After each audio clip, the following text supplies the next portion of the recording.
Lâche ça. À partir de maintenant, je vais là. Je peux répéter. Parle bien de rugby. Parle bien de rugby. Ça va te m'aider à faire ça. Parle bien. Allez, ça part en podcast.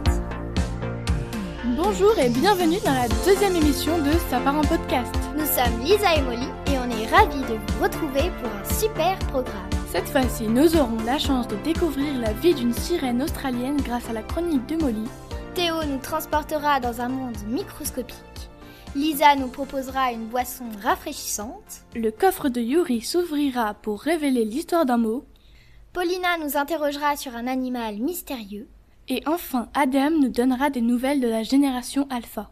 Et on commence par Mangamania avec la chronique de Lisa. Ah bon, vous êtes sûr c'est maintenant la chronique ? Mais non, l'autre Lisa, la voilà. Bonjour. Bonjour, aujourd'hui je vais vous parler du manga My Hero Academia sans spoiler écrit par Kohei Horikoshi. C'est un manga très populaire, mais ce n'est pas seulement une histoire de combat ou de pouvoir.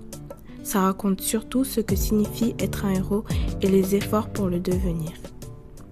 Nous sommes dans un monde proche du nôtre, sauf que la majorité des personnes naissent avec des pouvoirs spéciaux appelés alters et une profession imaginaire, celui de héros, a fait son entrée.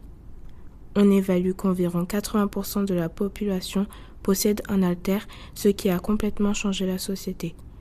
Suite à ces pouvoirs spéciaux, des criminels sont apparus, mais aussi des héros professionnels. Être héros est un vrai métier avec des règles, des licences et aussi un classement. Les héros apparaissent pour secourir des citoyens en danger, stopper des criminels et gérer des situations critiques. Des héros connus comme All Might ou Endeavor sont admirés par la population. Ils passent à la télévision, ont des fans et sont traités comme des célébrités. Mais cette popularité crée aussi de la pression et des attentes. L'aventure suit surtout le lycée Yue, un établissement prestigieux qui forme les futurs héros. Les élèves y apprennent à utiliser leur alter, contrôler leurs émotions, à travailler en groupe et à prendre des décisions responsables. Le personnage principal s'appelle Izuku Midoriya, aussi appelé Deku. Contrairement à la majorité des gens, il est dépourvu d'alter depuis sa naissance.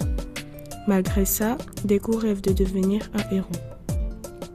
Il observe les héros, prend des notes sur eux et admire particulièrement All Might, le symbole de la paix. Ce qui rend Deku spécial, ce n'est pas sa force, mais son courage et sa volonté d'aider les autres, même quand il a peur ou quand il se sent inférieur. À travers son histoire, My Hero Academia montre que le véritable héroïsme ne repose pas uniquement sur la puissance ou les capacités extraordinaires, mais surtout sur le courage, la détermination et la volonté de protéger les autres, même face à ses propres peurs et limites. Si vous êtes curieux de savoir comment progressera cette fabuleuse aventure, je vous invite à lire le manga ou à regarder l'anime, ça vaut vraiment le passage. À la prochaine pour un nouveau manga. Merci Lisa. Personnellement, je suis pas trop manga, mais ça m'a donné envie de courir et acheter My Hero Academia. Et tout de suite, on découvre une autre héroïne avec la chronique de Molly. L'incroyable vie d'Annette Kellerman. Alors Molly, aujourd'hui tu vas nous parler d'Annette Kellerman. Mais qui est-ce ? Il s'agit d'une femme qui a révolutionné le monde de la natation et pas que. Annette Kellerman, la sirène aux 1000 vies, est née en 1886 de parents musiciens. À 6 ans, elle est confrontée à la poliomyélie. La polio quoi ? C'est une maladie qui attaque le système nerveux et peut nous paralyser pour le restant de nos jours. Alors, pour stimuler ses muscles, elle se met à la natation et ne s'arrêtera plus. À 15 ans, elle est guérie. Et qu'est-ce qu'elle fait ensuite ? Elle enchaîne les compétitions avec beaucoup de succès. À 19 ans, elle nage même dans la Seine. Puis elle se met à faire des spectacles. Elle nage avec des poissons, saute de plongeoires d'une hauteur invraisemblable, etc. Ses exploits artistiques ne passeront pas inaperçus, car elle devient actrice à Hollywood et tourne dans plus de 20 films. Oui, mais tu avais dit qu'on l'appelait la sirène aux 1000 vies. Tu n'exagères pas un peu ? Eh bien, figure-toi qu'Annette est aussi l'inventrice du maillot de bain moderne, celui qu'on porte aujourd'hui, quoi. Avant, les maillots pour femmes étaient très encombrants. Ils étaient faits pour ne pas bronzer et couvraient tout le corps afin d'être pudiques. Bref, il n'était pas du tout imaginé pour nager. Alors Annette décide de fabriquer un maillot de bain qui adhérerait à la peau pour pouvoir nager beaucoup plus facilement. Après quelques difficultés et à force de persévérance, son maillot devient mondialement célèbre. Elle en a fait des choses. Et ce n'est pas fini. Kellerman écrit plusieurs livres sur le sport, ouvre une épicerie et devient championne de natation synchronisée. Finalement, elle meurt à 89 ans. Pour lui rendre hommage, ses cendres sont dispersées le long de la grande barrière de corail. Voilà, vous savez tout sur la vie d'Annette Kellerman. Enfin, presque tout. Et pour finir, je vous conseille Les Culottés, un livre de Pénélope Bagieux qui m'a beaucoup plu et a inspiré cette chronique. Waouh, merci Molly, quelle vie incroyable, vraiment. Et tout de suite, place à la science. Pour ouvrir la chronique de Théo, j'aimerais vous partager ce haïku de Ozaki Osai. Sur la pointe d'une herbe, devant l'infini du ciel, une fourmi.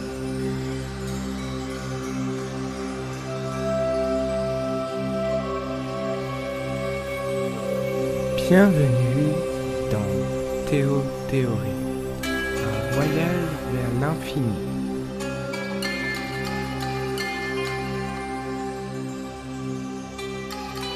Bonjour tout le monde. Aujourd'hui, on va faire une petite plongée vers l'infiniment petit. Commencez par regarder votre doigt, puis observez-le plus attentivement. Regardez les moindres détails. Ensuite, vous allez regarder la plus petite chose que vous pouvez voir sur ce même doigt. Vous n'arrivez pas à voir les molécules, ni les atomes. Et pourtant, vous voyez tout en même temps. Car, zoomons un peu. On voit déjà les gouttes d'eau comme des planètes. Et on voit apparaître la peau comme d'immenses vallées infranchissables. Et si une plaie ressemble juste à une zone rouge ou à une croûte, alors à l'échelle des bactéries, c'est une crevasse atteignant le centre de la Terre. Continuons notre petit voyage au centre de l'infiniment petit. Nous voilà, enfin, à la taille des virus, à 20 nanomètres. Et si vous ne savez pas à quoi correspond un nanomètre correspond à 0,000000001 mètre. Par exemple, si nous on mesurait 1 nanomètre, alors le Soleil mesurait 149 mètres. Et nous, alors, on va plonger dans plus petit que ça. Car, dans notre chemin, se trouve l'ADN, qui avec tout son nom compliqué, acide désoxyribonucléide, est une molécule qui compose tous les êtres vivants, sans exception, dont écrit toute l'information du corps, de l'aspect de vos cils, jusqu'à savoir si vous aurez une calvitie. Continuons, zoomons encore une dernière fois. Plus petit que les molécules, plus petit qu'un atome, jusqu'à les voir. Notre voyage s'arrête là. Merci d'avoir écouté. Waouh, quel voyage bouleversant! Une pause serait la bienvenue. Ça tombe bien, car voici... Les délices de Lisa. Bonjour tout le monde, aujourd'hui je vais vous présenter une recette de smoothie à la banane et au beurre de cacahuète. Mais attention, cette recette n'est pas à faire au dernier moment car les bananes doivent aller au congélateur pendant 3 heures. Mais au fait, Lisa, quelle est l'origine du smoothie? Le smoothie est né en 1960 en Californie et de base il était fait que de fruits et légumes. Et d'ailleurs, vous savez ce que veut dire smoothie? Non, ça veut dire quoi? Le smoothie est une boisson onctueuse. Smooth veut dire lisse en anglais. Si ça vous intéresse, prenez un stylo. Je vais d'abord lister les ingrédients. Pour 4 verres, vous aurez besoin de 3 bananes, 1 litre de lait bien froid, 3 cuillères à soupe de beurre de cacahuète et pour le matériel, un blender. Première étape. Pelez et coupez les bananes en rondelles. Disposez-les à plat dans un grand récipient et placez au congélateur pendant 3 heures. Deuxième étape. Déposez les bananes dans le blender, versez le lait puis ajoutez le beurre de cacahuète. Mixer jusqu'à obtenir une texture crémeuse. Troisième étape, verser dans les verres et déguster aussitôt. Mais attention, si vous adorez le mélange banane-beurre de cacahuète, vous allez devenir accro à ce smoothie. Bon appétit! Je sens que je vais me régaler. Tiens, mais que fait ce coffre ici?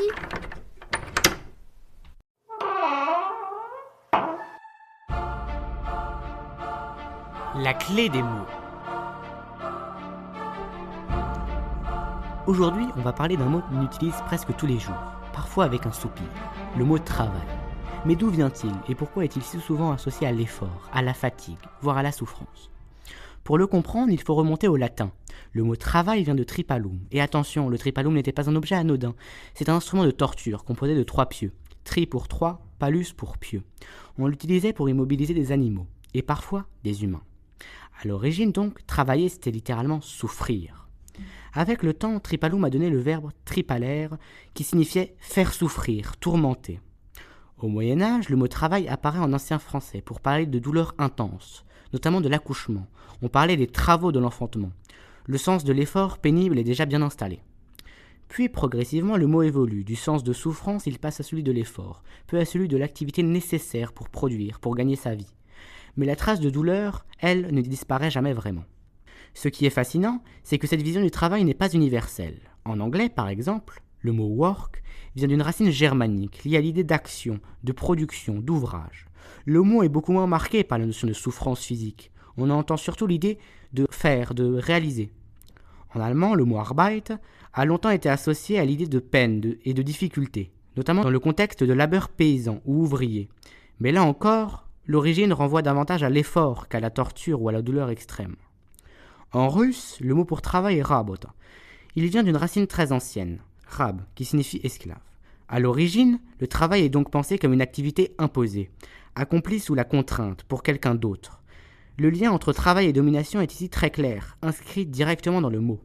Autrement dit, en français comme en russe, mais par des chemins différents, le travail est né comme une expérience de contrainte, voire de souffrance. Aujourd'hui, pourtant, le sens du mot travail continue d'évoluer. On parle de travail créatif, de travail passion, de reconversion, de quête de sens. Comme si, collectivement, on essayait de se libérer de ces lourdes racines du tripalum latin et du rab russe. Alors, la prochaine fois que vous direz « je vais au travail », vous penserez peut-être à ces 3 pieux romains, à l'effort germanique ou à l'esclave des langues slaves. Et vous direz que, malgré tout, cette journée n'est pas si longue que ça. Effectivement, j'y penserai. Bon, maintenant, c'est l'heure de retrouver notre humoriste Paulina. Aujourd'hui, malheureusement, pas de billet d'humour, mais je vous propose plutôt un jeu pour découvrir mon sujet principal, le DAHU. Voici les règles. Il y aura une série de 7 questions au total. Chaque question aura 3 propositions différentes. Chaque question vaudra un minimum 1 point. Mais attention, plus les questions sont compliquées, plus elles rapportent de points. Le maximum de points étant 10. Mais ce n'est pas tout. Vous auriez l'honneur d'affronter des membres de Ça part un podcast. Les participants sont Lisa B, donc Lily, Lisa A, Molly. Sans plus vous faire attendre, passons au jeu. Bienvenue à une question, 3 options. Première question pour 1 point. Le DAHU est A. Un type de chèvre, B. Un type de cacahuète, un type de cerf. Lisa? Une cacahuète. D'accord, Molly? Je dirais un cerf. D'accord, Lily, à toi. Pour moi, c'est la réponse A. D'accord. Et la réponse était... A. Et oui, le DAHU est une chèvre, un type de chèvre en tout cas. Deuxième question pour 1 point. Le DAHU est appelé A. D-A-H-U-S, B. D-A-H-U-T, C. D-A-H-U. Lisa? Moi, je pense que c'est la question B. Molly? Moi, pareil. Moi, Lisa? là, c'est... D'accord. Et la réponse était... Ah ah! Il y avait 2 réponses possibles. Les réponses étaient B et C. Et oui, quelques personnes appellent DAHU D-A-H-U-T. Troisième question pour 1 point. Le Dahu habite dans A. Les montagnes, B. Les forêts, C. Un monde magique rempli d'arc-en-ciel et de baleines volantes. Lisa? Un monde magique et rempli de baleines volantes. Molly? La B. Lisa? La A. Et la réponse était A. Les Dahus vivent dans les montagnes. Quatrième question pour 2 points. Donc ça se complique les enfants. Le Dahu est le cousin proche de A. Du chamois et bouquetin, B. Des biches et des chèvres, C. Du cheval et de l'âne. Lisa? Du chamois et du bouquetin. Molly? Du cheval et de l'âne. Lily? Pour moi, c'est des biches et des chèvres. Et la réponse était A. Donc du chamois et du bouquetin. Et oui, c'était compliqué à deviner, je ne le savais pas avant. Cinquième question pour 1 point. Les pattes du Dahu sont A. Longues, B. Courtes, C. Courtes d'un côté et longues de l'autre. Lisa? La réponse C avec un côté long et un côté court. Molly? Je crois que je dirais la même chose. Lily? C'est pareil pour moi, la réponse C. Ok. Et la réponse était A. Et non, je rigole, c'était C. Bravo! Sixième question pour 2 points. La chasse au Dahu se déroule...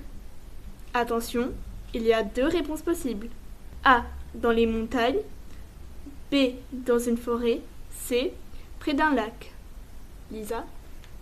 Dans les montagnes et près d'un lac. Molly, tu penses quoi? Dans la montagne et la forêt. D'accord. Lily? Pour moi, dans la montagne et près d'un lac. Et les réponses étaient A et B. Donc, dans des montagnes et dans une forêt. Et oui, ça change au fil des années. Septième et dernière question, pour 2 points. La chasse au Dahu sert à A. Régler la population des Dahus, B. Éviter que les Dahus deviennent maléfiques et qu'ils commencent à tout détruire, C. Entraîner les chiens des chasseurs. Lisa? Moi, je pense que c'est pour entraîner les chiens des chasseurs. Molly? Pour éviter que les Dahus deviennent maléfiques et détruisent tout. Lily? Pour moi, c'est pour éviter que les Dahus deviennent maléfiques. D'accord. Et la réponse était bien évidemment C. Mais non, je blague. La réponse, ou les réponses, étaient C. Donc, ça sert bien évidemment à entraîner les chiens des chasseurs. Alors, qui a gagné? Qui a gagné? Quoi? Personne comptait les points? Oh. Ah, mais de toute façon, on s'en fiche. Ça sert à rien. Vous allez voir pourquoi ensuite. Rendez-vous à la fin de l'émission. Quel mystère! Je me demande bien pourquoi c'est pas grave de ne pas avoir compté les points. On le saura juste après cette dernière chronique. Comme d'habitude, Adam nous donne des nouvelles de la jeunesse. Brainrot, nous voilà!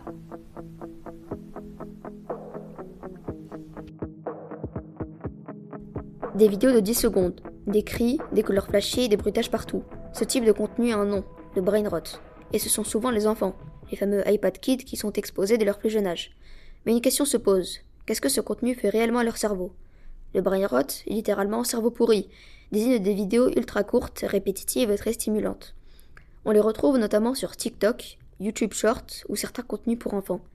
Le but n'est pas d'apprendre ni de raconter une histoire, mais de capter l'attention à tout prix, quitte à saturer le cerveau. À chaque image qui change vite, à chaque bruit soudain, le cerveau libère de la dopamine. C'est l'hormone du plaisir. Le problème, c'est que le cerveau des enfants n'est pas fait pour recevoir autant de stimulation aussi rapidement. À force, tout le reste devient fade. L'école, les discussions ou même les jeux simples. C'est comme si le cerveau était nourri uniquement en fast-food, maintenant incapable d'apprécier un repas normal. De plus, le laboratoire e-enfance en 2023 affirme que les enfants entre 8 et 12 ans ont une moyenne de temps d'écran de 2h30 à 3h par jour, hors les devoirs. Dire que ça bousille le cerveau, ce n'est pas dire qu'il est détruit, mais ça peut affecter la concentration, la patience et la capacité à rester attentif longtemps. Certains enfants ont du mal à se poser, à écouter une consigne ou à gérer la frustration. Leur cerveau cherche en permanence une stimulation plus forte que la précédente. Si une génération grandit avec du contenu brainrot en continu, faire des efforts sur le long terme devient plus compliqué. Lire un livre, suivre un cours ou réfléchir calmement peut demander beaucoup plus d'énergie. Le vrai danger n'est pas l'écran lui-même, mais le contenu et la quantité consommée dès le plus jeune âge. Les écrans ne sont pas des ennemis, mais le brain rot, lui, pose un vrai problème. Un cerveau d'enfant a besoin de lenteur, d'ennui et de réelles interactions. La question n'est donc pas d'interdire, mais de choisir. Est-ce qu'on nourrit le cerveau des enfants ou est-ce qu'on le surcharge ? Bonne question, mais j'avoue que cette histoire me fait un peu peur. Et tout de suite, nous retrouvons Paulina, notre humoriste préférée, pour la révélation mystère. Alors Paulina, qu'as-tu à nous dire et pourquoi compter les points n'était pas important ? Bah écoutez, on va pas passer 1 heure sur ça, c'est pas important parce que il n'existe pas le DAU, hein. Il existe Quoi ? pas. Mais, on a joué pour rien alors ? Exactement, et c'était ça la blague. Ouais. Non, c'est pas possible. Quoi ? Mais pourtant j'ai vu une page Wikipédia sur internet. Et oui, c'est vrai ça. Ah bah oui, vous voyez les enfants, c'est pour ça qu'il faut pas croire tout ce qu'il y a sur internet. Merci d'avoir écouté la 2e émission de Ça part en podcast et j'espère qu'on vous revoit l'année prochaine. Je vous souhaite de bonnes vacances et comme l'a dit Lisa, j'espère vous retrouver l'année prochaine. Salut tout le monde! Bon courage tout le monde. Ciao. À bientôt. Do svidenia. Allez, ciao. À bientôt les auditeurs. Bye!